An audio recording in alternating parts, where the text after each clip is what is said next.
Genesis chapter 6 verse 4 in New American Standard Bible.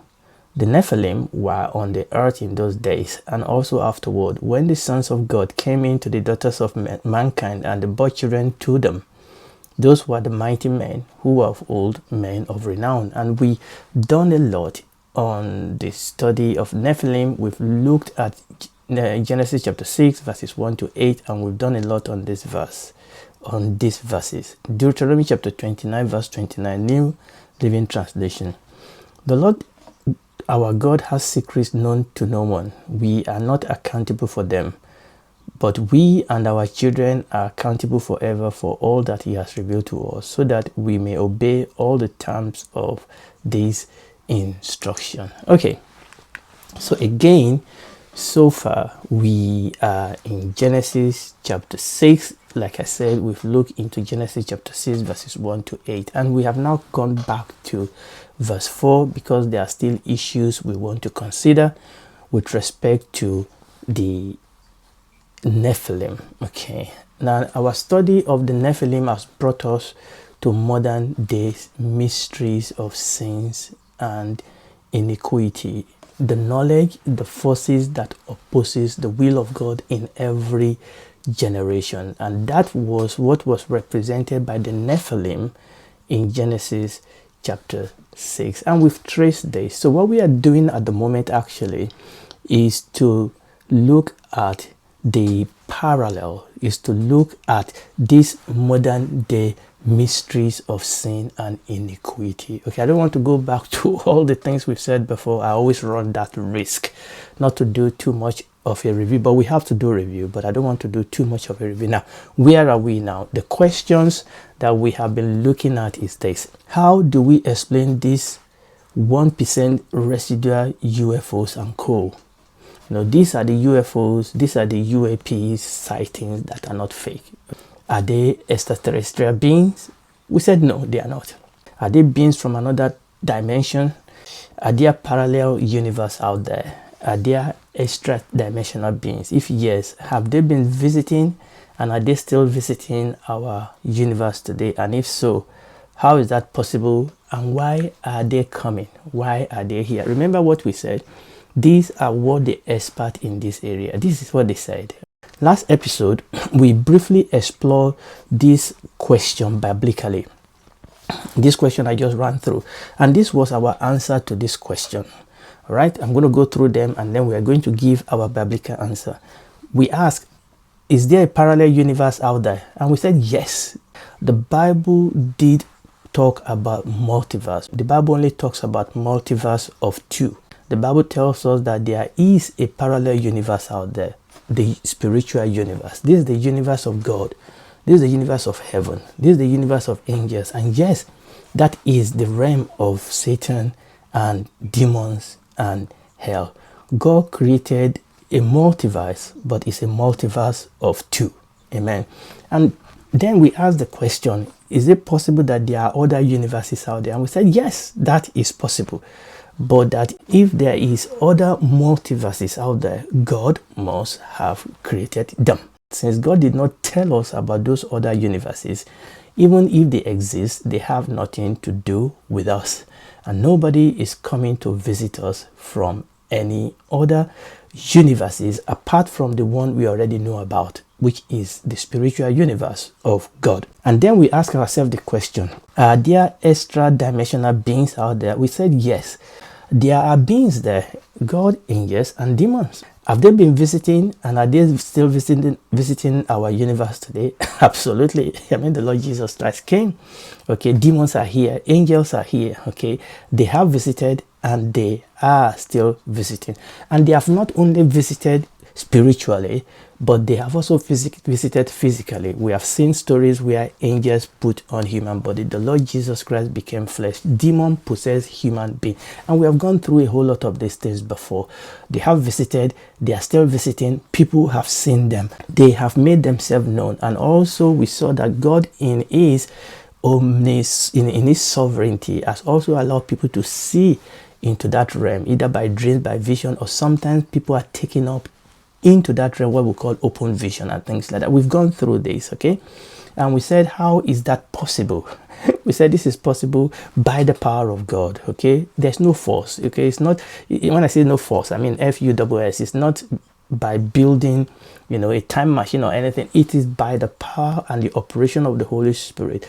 You know, the Holy Spirit speaks and say, come up here. Okay, Philip was transported. He was taken by the Holy Spirit. Okay, it is by the power of the Holy Spirit. And we ask ourselves, what is their mission? We said the mission is so that the will of God will be done on earth. I mean, obviously on the part of the devil and his demons, they are trying to oppose this will of God on earth, but they are doomed to fail. The purpose of the connection is so that the will of God will ultimately be fulfilled. Of course, all the answer I've given you now, this is the biblical answer. The expert in this area, the secular expert in this area of UFOs and UAPs, this is not what they are talking about. This is not their own answers. Okay, when they talk about extra-dimensional being, they are not referring to the biblical understanding of what I have just enumerated unto you. No, they are not. Okay, now that we have seen it from biblical point of view, let's look at it from secular point of view. The fact is that nobody really knows what they are saying. Even they themselves don't know what they are saying. I'll talk about this more as we dig a little bit more into this, maybe in future episode. The truth is that experts and science in this area will honestly admit to you that the whole thing about parallel universes and multiverses and interdimensional travel and wormholes and time machines and time travel, they are purely hypothetical. These are hypothetical topics. Just like what we saw in our episode on interstellar travel. In fact, everything we said then when we were talking about extraterrestrial being, we could equally say the same thing here. They are equally applicable here. As of now, as of this moment, the truth is that all these are still merely hypothetical theories. Now, I know many of them come on our screen, and I've watched, in preparing for this type of teaching, I've watched countless number of videos along these areas, even though oftentimes they've written books and they have videos out there, many of them very fantastic, and they seem to talk as if they know what they are saying. The truth is that when you read in between the line and when you summarize everything they are saying, these all are still hypothetical theories. Now, they are making stride, and we'll talk about that. They are making stride to try and prove what they are saying, but as of today, it is mere hypothesis. You cannot prove that every time somebody dies, they just simply survive in another unending realities and dimension, which is what this multiverse is all about. You know, Spider-Man in our universes made this travel to another universe, so another Spider-Man. You know, this is the type of thing you read in news. The truth is that there is no way for anybody to ever test these theories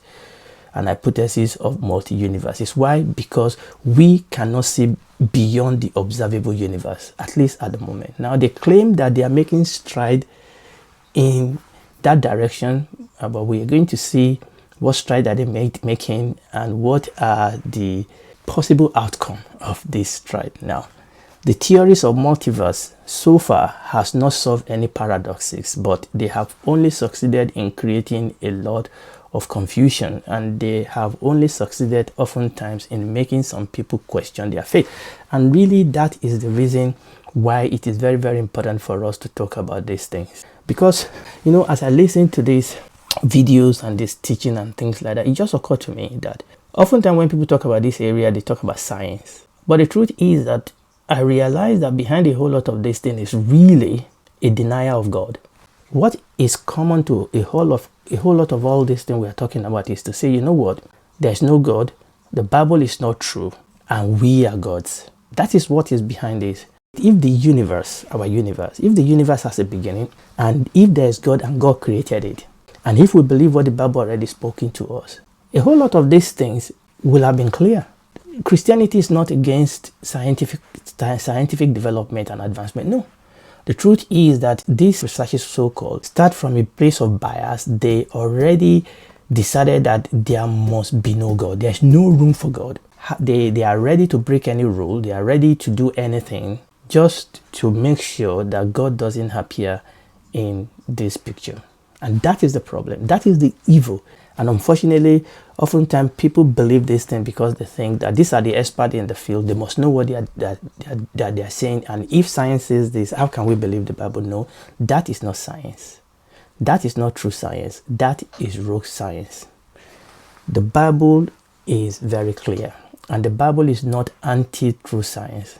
The truth is that honest scientists believe the Bible. Honest scientists will query a lot of the methodology and a lot of the conclusion that many of these rogue science come to. The biblical multiverse is a multiverse of two, and there is no confusion. There's no confusion. We have the evidences of the Bible. We have the evidences of the life of the Lord Jesus Christ. And what the Bible says is very clear. When human dies, their spirit will return to the spiritual realm without any force, without any faffing around. That will happen. Now, in this our study of interdimensional being, we need to talk about another factor. We've talked about human factors. We've also looked at the factor of God, but there's another factor that we need to look at, and that is the factor of Satan and demons.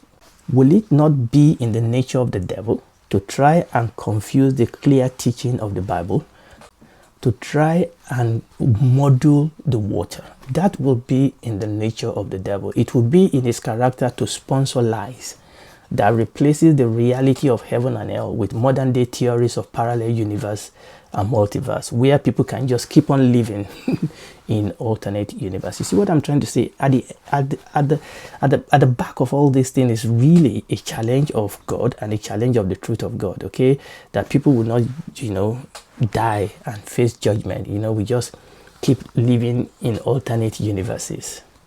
And in this their scenario that they try to paint, there's no room for God, no heaven, no hell, no Satan, no judgment. But you and I know that this is a lie of the devil to deceive human on a large scale and to damn their human and to damn human soul to hell.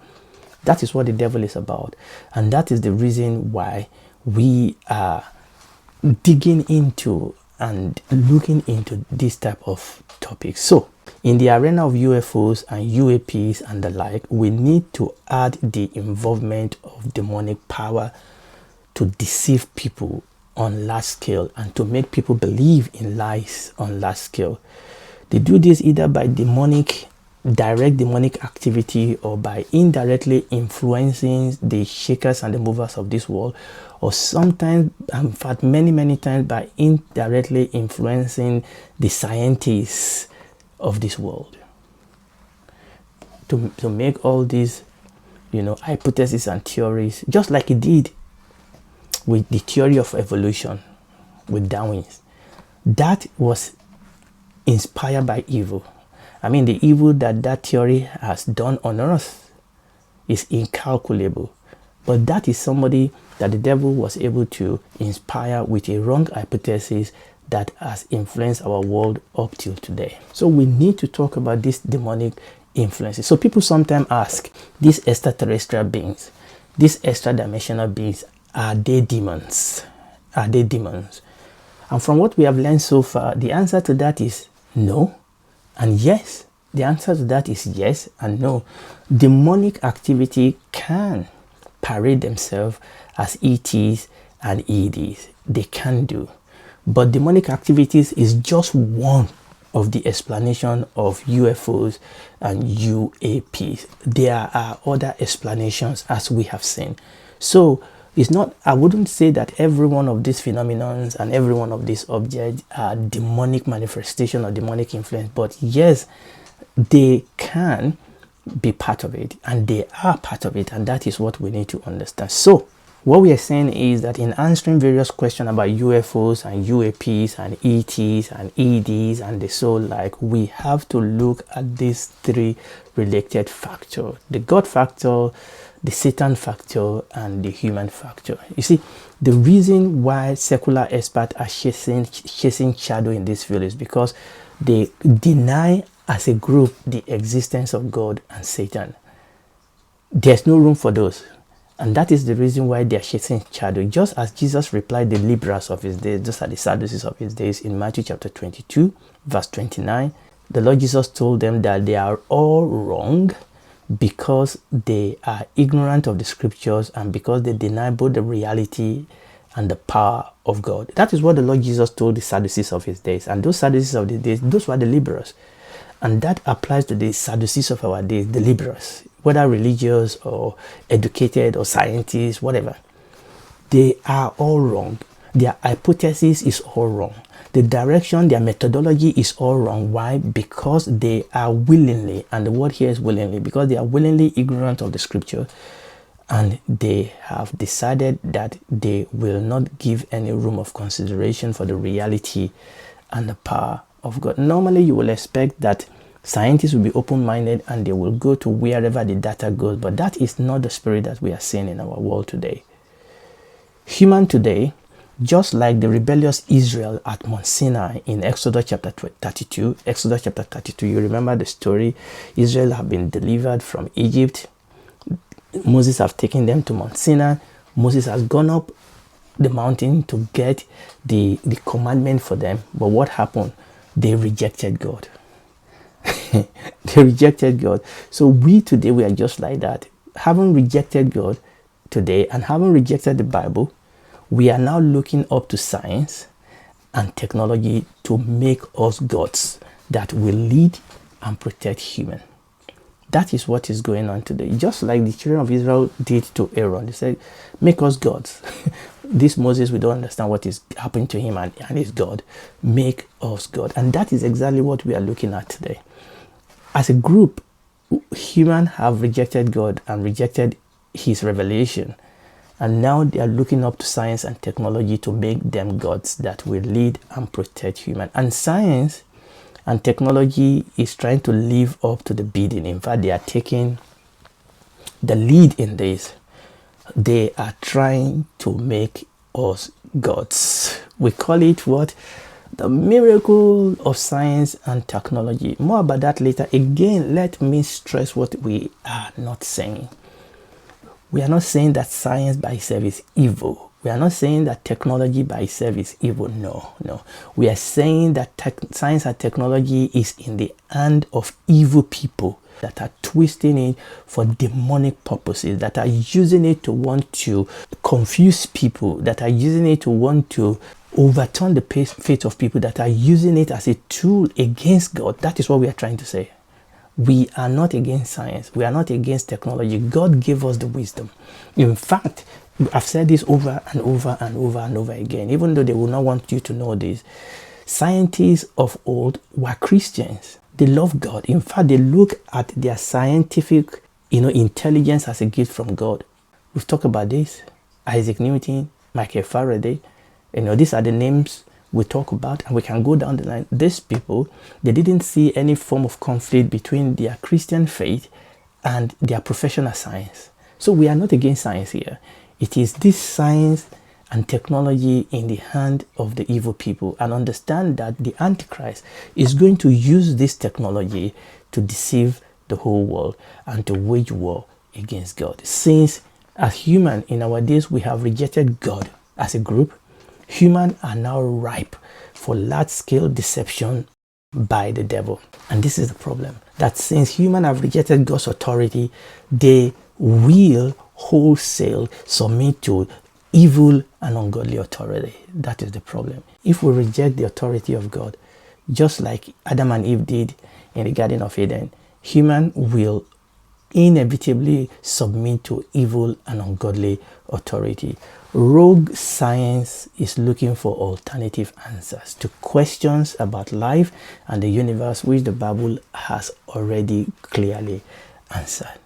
Science is trying to produce an answer for a question that has been answered by the Bible. Okay? Again, remember what we are trying to say. There's absolute, in fact, let me put it positively, there's everything right in science, true science, digging into asking the right question. It is when science become dishonest, become a tool of evil, that is when it's a problem. So rogue science is looking for alternative answers to questions about life and the universe, which the Bible has already clearly answered. They ridicule faith in God and faith in the Bible, but at the same time, they are proposing hypotheses that is godlike. They are proposing godlike theories and investing stupendous money to prove this weird theory. They invest money to research into particles that act like God. They reject God, but they believe in God particle. They reject what the Bible has revealed to us about the spiritual universe and the physical universe and how they reject that, but they want us to believe in multiverses of many universes where you can just exist unending. They believe in realities that are ridiculous. Why they ridicule our faith? Why? That is okay, because according to them, this is science. Because there's a label, because there's a slap on this as scientific, we can be as ridiculous as we want. We can just propose any lies. We can just propose any hypothesis and theory. This is science. Is that science? We need to remind ourselves that sometimes simplest ideas are the best. Sometimes we overcomplicate things because we are trying to hide or run away from plain truths. Sometimes we can be deceived by knowledge. Sometimes we can be deceived by knowledge. And oftentimes, that is what happened in our world. I think I'm going to stop there today. There's still a little bit. In fact, I'm stopping in the middle of something, but the time is fast spent now. So I'm going to stop there today. So if you're listening to me and you've been deceived, please, I know God has spoken to your heart. And if God is speaking to your heart, it's up to you to respond. Jesus loves you. God loves you. He died for you because this world is going to perish. God doesn't want you to perish. Jesus died. God loved the world that he gave his only begotten son, that whosoever believes in him will not perish but have everlasting life. You can be born again today. All you need to do is to bow down your head wherever you are. Admit that you are a sinner. Ask Jesus to save you. You will be saved. And from that point, you'll be connected to that spiritual realm of God in a positive way. He will become your father. You will become his daughter, his son. You will become a member of his family, citizen of his kingdom. He will walk with you throughout the rest of your life in this world. And when this is over, you and I can then spend eternity with him in the new heaven and the new earth. Do it right now.